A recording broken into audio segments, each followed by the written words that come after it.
وقالت اليهود ليست النصارى على شيء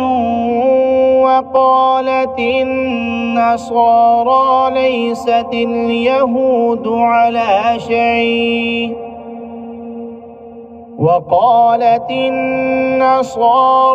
ليست اليهود على شيء وهم يتلون الكتاب كذلك قال الذين لا يعلمون مثل قولهم فالله يحكم بينهم يوم القيامة فيما كانوا فيه يختلفون ومن أظلم ممن منع مساجد الله أن يذكر فيها اسمه وسعى في خرابها أولئك ما كان لهم أن يدخلوها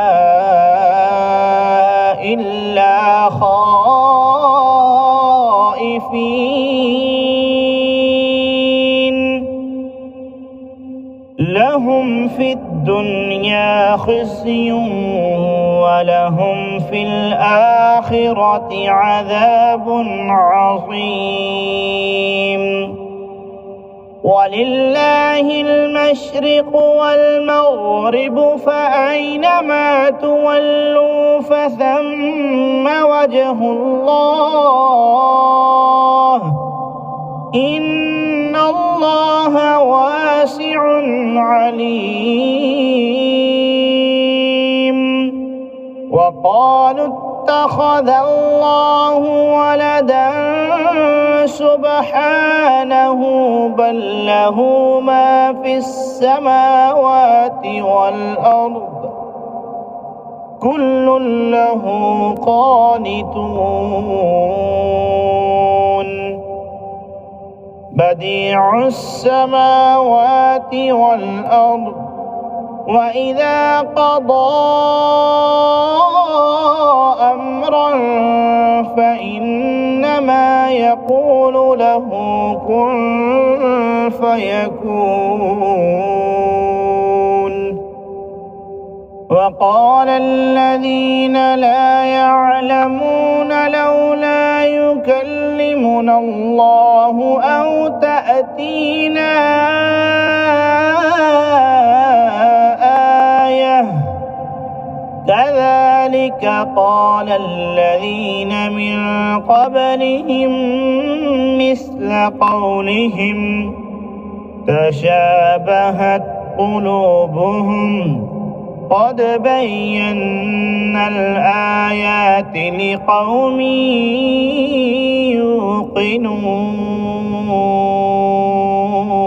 يوقنون إنا أرسلناك بالحق بشيرا ونذيرا ولا تسأل عن أصحاب الجحيم ولن ترضى عنك اليهود ولا النصارى حتى تتبع ملتهم قل إن هدى الله هو الهدى ولئن اتبعت أهواءهم بعد الذي جاءك من العلم ما لك من الله من ولي ولا نصير الذين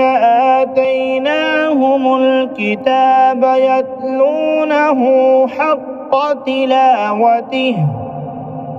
أولئك يؤمنون به ومن يكفر به فأولئك هم الخاسرون.